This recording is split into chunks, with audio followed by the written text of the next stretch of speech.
Hello fellow nerds, this is John and I am a nerd that knit. This is a project that I've been wanting to do for years and this is the yarn that I'm using. There's a story that comes with this yarn. Woot! It is Farmer's Daughter fiber. Now, Farmer's Daughter fiber is kind of an interesting yarn. It kind of has a cult following. So a lot of projects, I feel like sometimes they have like a particular company they aim for when it comes to certain brands of yarn, and Farmer's Daughter Fibers has to be like one of those brands that they just kind of glom onto, kind of like when Stephen West was like, everything I make is going to be from Hedgehog fibers, which is fine, which is dandy, which is great, but Hedgehog is expensive. Farmer's Daughter is expensive.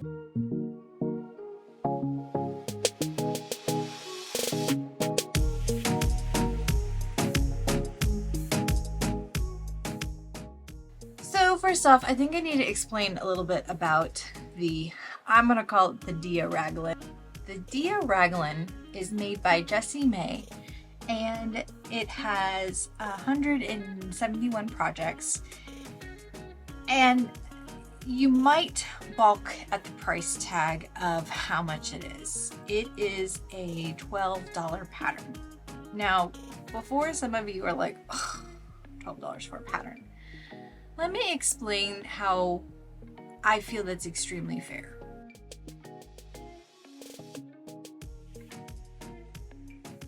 Designers, specifically knitwear designers, do not get paid for their patterns. Now, I used to be an avid sewer. I used to make costumes for plays. I was a costumer years ago.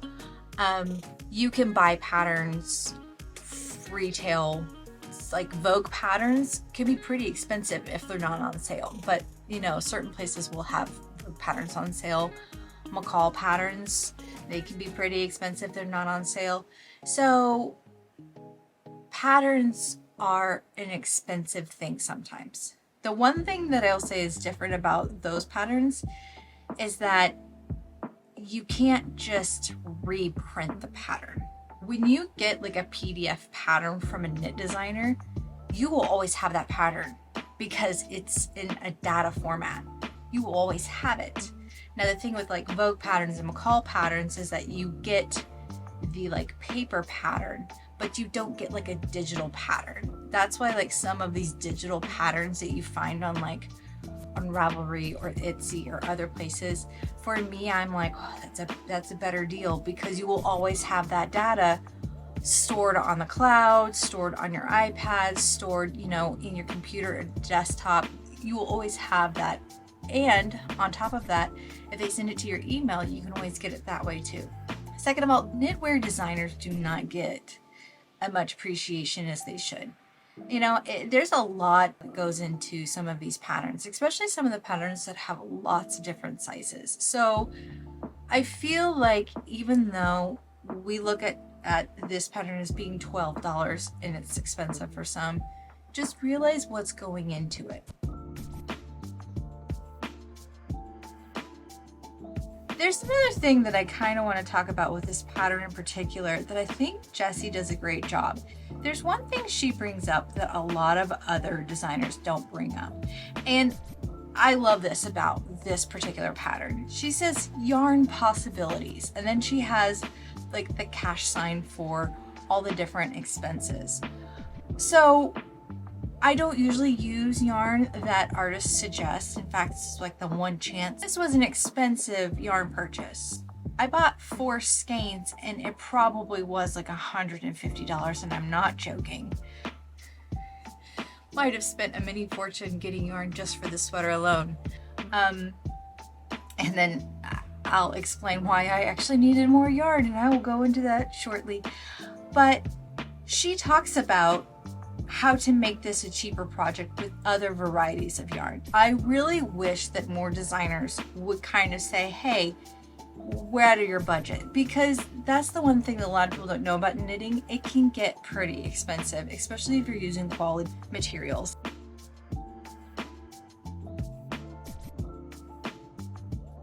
So let's talk about my journey with this sweater. So this journey started a couple of years ago. I knew I wanted to use this yarn for this sweater. When I went to the Farmer's Daughter Fiber Boutique, I mean, it's a yarn shop, but I would say it's more boutique because it's very specifically Farmer's Daughter. So when I went there, I bought 2 skeins of the mohair, which is the Mighty Mo, and I bought 2 skeins of the Foxy Lady, thinking that would be enough. Let's talk about that. It wasn't enough.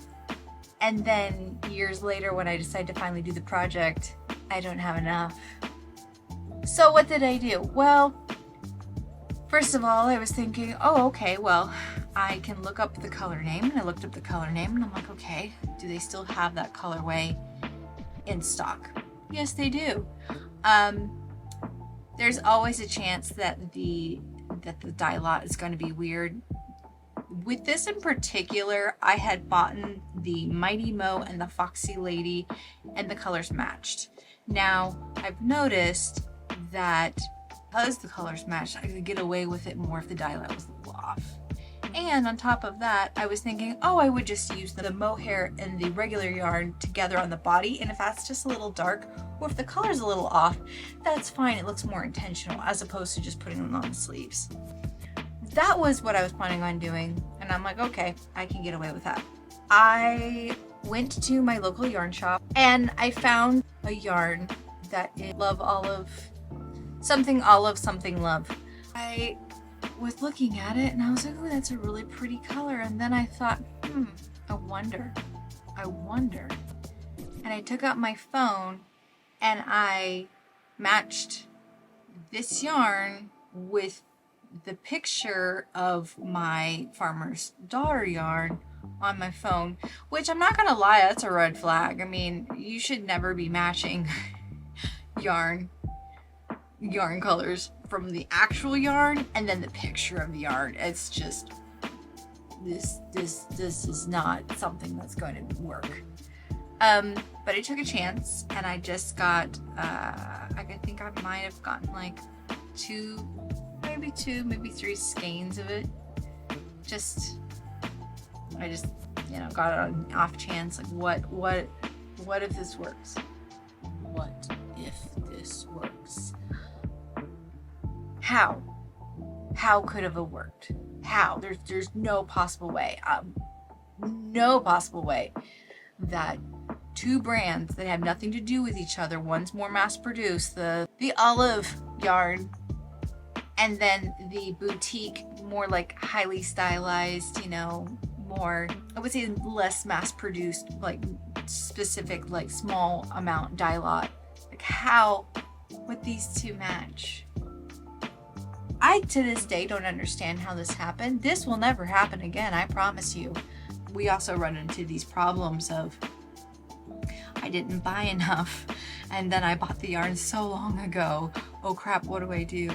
I mean, yes, you always should try to find yarn that's going to be enough for your project, but sometimes that's not possible. We do not judge people that might not be able to do vacation math. Okay? Vacation math is just not a thing. Or you're too excited about the yarn shop and you're not really wanting to figure it out. This sweater I think is sexy. It's a sexy sweater. It's definitely a sweater that if you want this particular look, I would definitely knit it up. Also, I just have not seen this design out, in the universe. So you're wearing a very unique piece. And I think that that's what's great about this sweater in particular, is that I just have not seen it out and about, floating around. And I think that that's what's great about knitting, is just you're just not going to find the same sweaters out there. I mean, and if you do, like this one in particular that I made before, I mean, yeah, you can find this anywhere, but you're not gonna find this just anywhere.